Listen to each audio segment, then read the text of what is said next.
I can see why Amy likes working with teenagers, because they're not jaded yet. They're fresh, they're willing to do anything, they're willing to try anything. They're just adorable. You feel like they're your kids. Self-conscious much? This is horrible. When I first read it, I just thought this was funny. This was by the lady who directed Fast Times.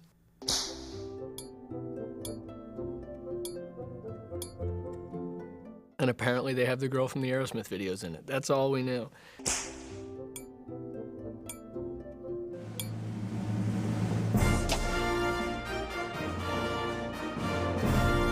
Somebody called me and said, would you like to come meet on this movie, Clueless? It's Amy Heckerling's the director, and Robert Lawrence and Scott Rudin were the producers. Well, I had known Scott Rudin since I had started in the business as a very young agent in New York, and he had been a very, very famous casting director, and I'd known him like that.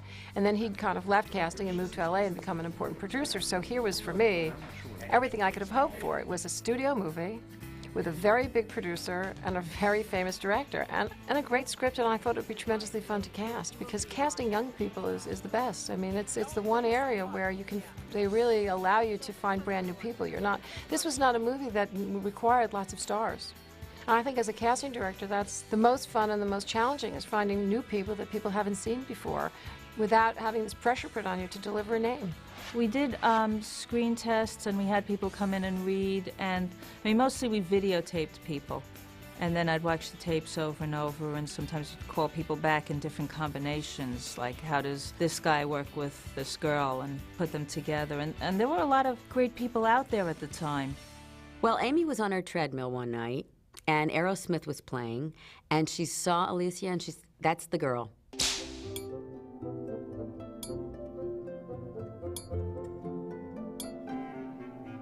I just found that I cared a lot about her, and there were millions of beautiful young girls on MTV all day long, but there was something about her that made me feel for her. She didn't have to audition. She just had lunch with her, and she adored her, because Alicia was very young. I think she was 17, and though she was really savvy and very street smart, there were naive things about her a younger person has. She was so cute. I mean, here she is, she's like, you know, on the verge of womanhood, but she's also got such a little girl quality. It's that thing that famous women's sex symbols have, where women like them also, and she has that.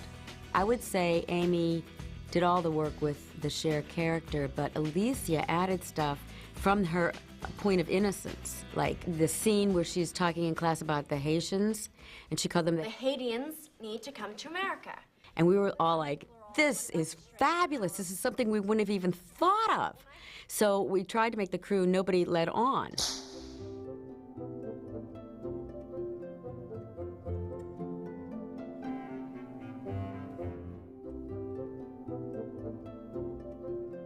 By the time she gave that speech about the Haitians, the Haitians, we were just stunned. I mean, we just knew that not only did she step up to bat, but she's going to hit it right out of the park. And so, if the government could just get to the kitchen, rearrange some things, we could certainly party with the Haitians. It really is Alicia's movie. She had been in a couple of movies before that, and here was an enormous part. I know in the background there was anxiety about her, about whether or not she could do it. There's a lot of Cher in her. She went inside and found that Cher and put it on there. And those smiles, that quirkiness, that's all Alicia. Thank you very much. Cher is probably the most clueless and the least clueless. She's clueless because she thinks that, you know, fashion and looking good and being beautiful is what makes a person good, what makes a person liked. And soon she realizes that that's not it at all. And I wish the rest of the world would realize that a little bit faster. I absolutely adore Alicia. She's a sweetie pie. She's not anything like I expected. And I guess her image that's portrayed on TV or wherever I've seen her is just this little sex goddess. And no, sexy goddess, not sex goddess. I thought of her, I thought she was going to be Brittany Murphy came in Los Angeles, and I can't remember anything at all that she had done. I don't remember even having a TV or film or whatever to look at on her, just the way she read, and she read great, and she had such an adorable look. She was really appealing, and yet you could see how she would be different from the other girls. From 91 through 95, I was on a different sitcom every year.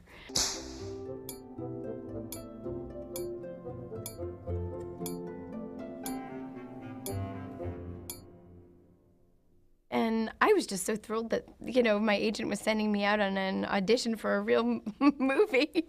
I think the part, as I recall in the script, was very specifically written. I mean, as a type of person, kind of a, you know, sympathetic, kind of a tough outsider girl. So yeah, I mean, I think the script kind of dictated, you know, what kind of person we were looking for. This is Ty Frazier. I'm from the East Coast. I'm from New Jersey originally, and the accent was something that sort of came real natural to me. Hello. Don't the slackers prefer the stairwell over there? Hello. No, I prefer the grassy knoll. So I walked into the audition with an accent. There were 2 scenes. I had prepared both, and with the accent, and I just sort of got the character. And I read the first scene, and afterwards they said that we don't need to see anymore. And I said, please let me read the second scene. I worked on it, and I kind of panicked, and inner dialogue was, shoot, I don't want to leave this room without doing the other scene. And they said, no, don't worry, we want to call you back. So I don't know how many callbacks later before we had the final screen test with Alicia, and I got to read with Alicia. And now 10 years later, we're talking about it in a DVD. Why am I even listening to you to begin with? You're a virgin who can't drive. Well, actually, when I filmed it, I was a virgin who couldn't drive. So. Hymenally challenged is virginity. You know, it's just hymenally challenged. We do not call it virginity. And Love that. I overcome the challenge first. Stacey Dash was a great person to find because I knew I wanted her to have an Afro-American friend, but for her to be like royalty. And she's just incredibly striking looking. But she also has that way of carrying herself like she knows that she's beautiful, and it's just natural for her to carry herself with great dignity, and I wanted that quality. Dion was strong. She was rich. She had individual style, but she also had a heart. She was a good person, you know, and that's so difficult to get in one person. And I think Amy, as a director, had such a clear vision that when we were on set, you know, when she would say, this is how I want it, you know, she allowed each of us to have that character come out of us naturally. Miss Stoger, I have a note from my tennis instructor, and he would prefer it if I didn't expose myself to any training that might derail his teachings. Fine.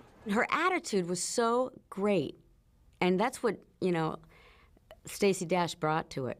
Perhaps you can explain how this cheap Kmart hair extension got into the backseat of your car. I don't know where that came from. Everybody else is lower than me. I'm Murray, king of Beverly High, superstar. When I was like looking for Murray, the character, there was something about the part where I needed it to be a very, very immature person, more like a puppy. So when Donald came in, he just seemed like he was a teenager, but he was such a little kid. It's all good. It's all good. What am I doing? What's a funny scene? It was perfect. You could have him do anything and not be mad at him because he's just a cute little kid. Why did you do this to your head? Because I'm keeping it real. Because I'm keeping it real. This was my first time in Los Angeles working like this. This was my shot. And I pretty much knew my character. I knew Murray was a poser, a rich kid from Beverly Hills who had MTV or BET, whichever one, and just completely decided to steal from what he saw on television. Woman, why don't you be answering any of my pages? I hate when you call me woman. Where you been all weekend? What's up? You jeeping behind my back? All you really have to do is hang out with Donald for about 30 seconds. I've already got Illin, Buggin, Yo G, Posse, and Peace. I asked if I could audition for Murray, and then they said, actually, he's black. And I didn't get that, actually, in the script. I thought it was a white guy trying to be black. Yo G, Jeepin', come on. Aren't you down with Jeepin'? Which I couldn't do anyway.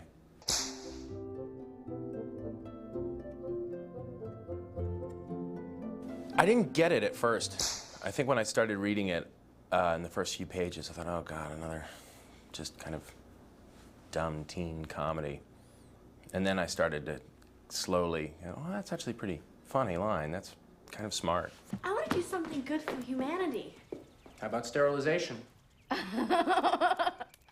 I'd seen Paul on a pilot he did, or some series he did that lasted about 5 seconds. And then I met Paul on something else I was casting, and I brought him in to read for the role, and everybody really liked him. I tried a few. I auditioned for Elton and Christian, and then they said, well, why don't you try Josh, which was the part I think that when I was sent the script, they was told to look at.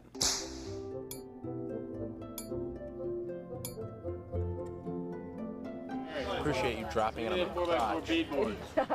I needed somebody that was like smart and onto all her stuff, and he could bust her, but he had to still be charming and not be uptight about it. So I needed that kind of a combination. Shouldn't you go to school on the East Coast? I hear girls at NYU aren't at all particular. You're funny.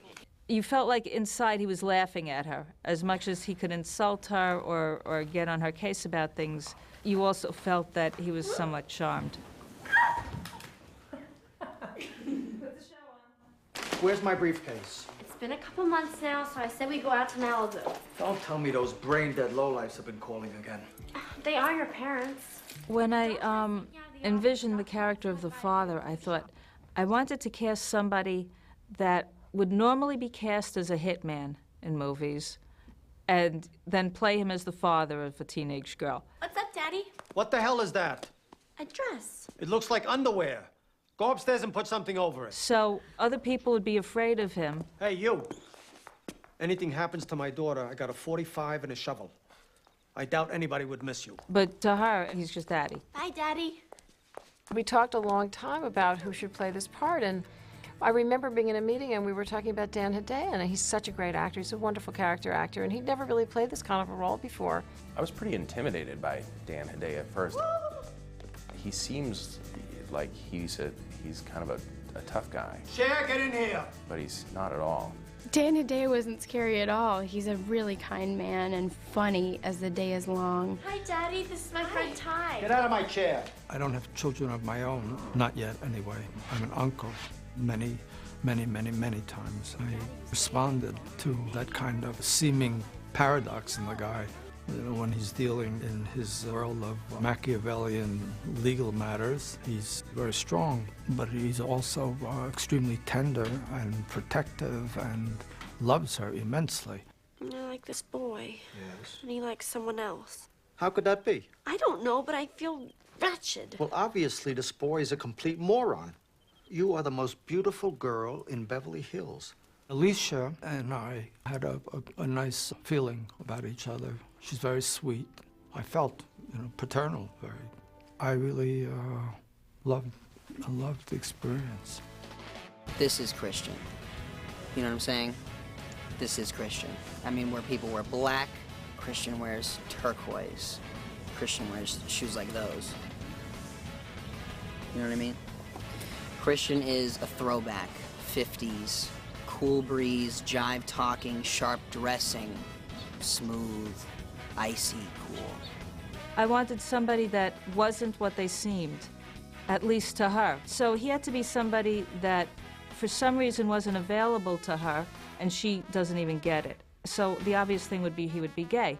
In order for her to like him, I realized he had to have a very strong sense of style that separated him from other boys because she doesn't like other boys. Cher, which one of them's your boyfriend? Ask F. So instead of being one of the baggy pants guys, he was going to go for the rat packy stuff. He had picked out a style he liked, and he was play acting at it. And that's something she could appreciate because she's in Fantasyland too. Get that sense of enjoyment. This part of Christian was very, very hard to cast. I mean, this was probably the hardest part that we had to cast. And we were really struggling with it. I mean, we'd seen a lot of people, and we'd had some people actually, I think, even read with Alicia, but nobody was just like quite the person. I got the sides for my part, Christian, and I got the sides for Paul Rudd's part to play the brother.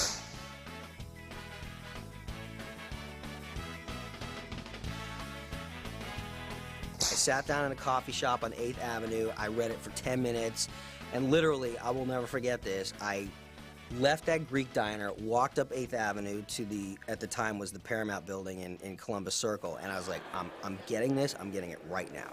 I talk like this, I act like this. This guy is just like me. And I brought him back that afternoon for Scott and Amy, and it was, wow. I mean, this was the guy. This is a pro in action. Look at the professionalism. I went to Beverly High, and I swear to God, went to Beverly High for 3 years, I think. I didn't go to graduation, though, because, strange. You know Gilligan's Island, the show, obviously. They were running the original pilot, the one where, without Marianne, it had Bunny the secretary. So I opted to stay home and watch that and go to graduation. The minute I read it, I was like, oh, I know this guy. I hate these guys. I know these guys. These guys beat me up. I know these guys. As I was making the film, I thought, oh my God, people are going to say this is like Spicoli. Everybody's going to say you're just imitating yourself. But when I was reading Emma, there were these people that Emma looked down on as like, those people aren't good enough for Harriet, or Ty in this case. And I didn't want to have the class distinctions be about money, but I wanted her to have that attitude of like, you should be with the good people, us. And so I thought, well, who would she like look down on? And then I thought, well, stoners. Lodies generally hang on the grass scene all over there. Sometimes they come to class and say bonehead things, and we all laugh, of course, but no respectable girl actually dates them. It was something so far from me. Being this little skateboarder stoner kid was something I never was.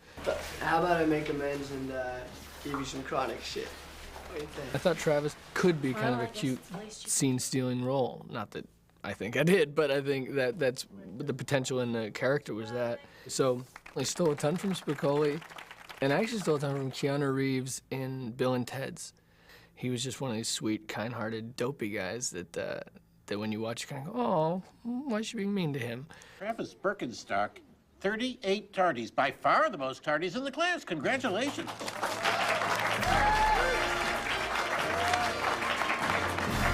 So unexpected. I didn't even have a speech prepared.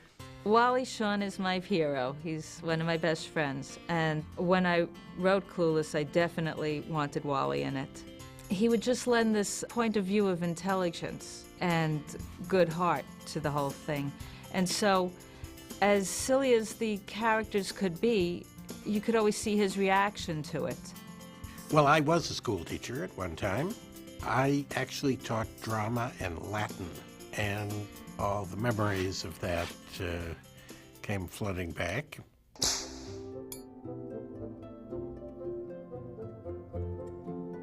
In my daily life, I am sometimes accused of behaving like a school teacher. So, born to play Mr. Hall, I think you'd have to say. And with that in mind, I'm going to distribute your report cards. Was it okay for you, Leon? He's bored with the whole thing. I think why the movie is what it is, because it's not superficial at all. And it's glossy in terms of its incredible production design and look, but the characters are not superficial. And I think that's because, you know, Amy picked actors who brought reality and believability and genuineness to their acting. So they were just real people.